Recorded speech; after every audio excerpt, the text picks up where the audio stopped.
If you think of a peaceful society, what are the ways that comes together?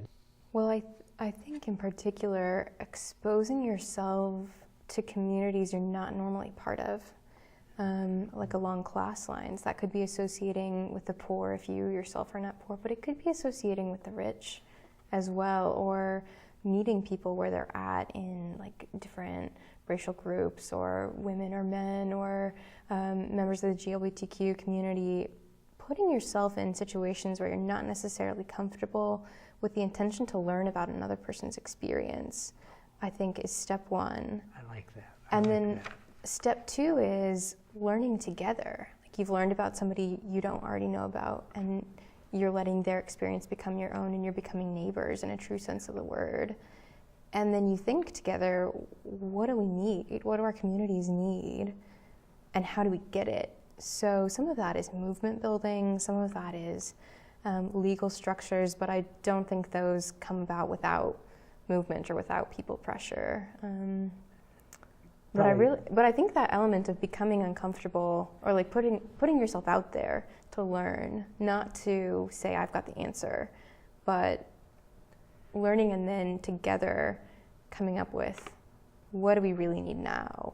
That might be better like minimum wage issues, or that might be making sure somebody's not persecuted in their own community, or like can be fired at will for anything, or maybe there's some other oppressive issue happening in your community that you can learn about and you can work together. And I think each of those struggles is a piece of the puzzle.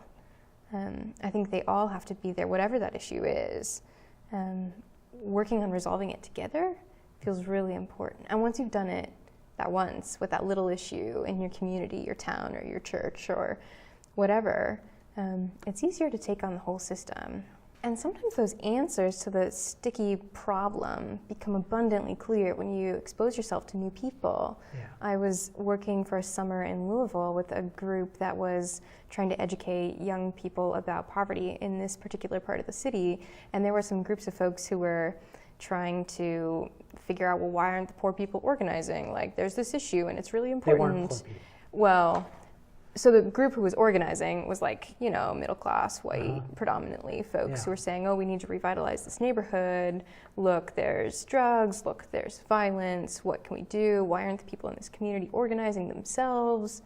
And myself and the group that I was with living in that community, it's pretty abundantly clear that they don't, like the neighbors and ourselves in some ways, didn't have time because they're working 3 minimum wage jobs to try and pay the bills. So when this group came to us and was like, why aren't these poor people doing anything? It's like, well, they're paying their bills. That's a pretty big something. And having that moment of clarity was like, oh, well, now we can change the question.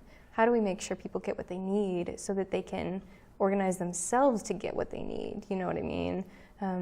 Changing that dynamic of the question only happens sometimes when you're exposed to a whole new viewpoint.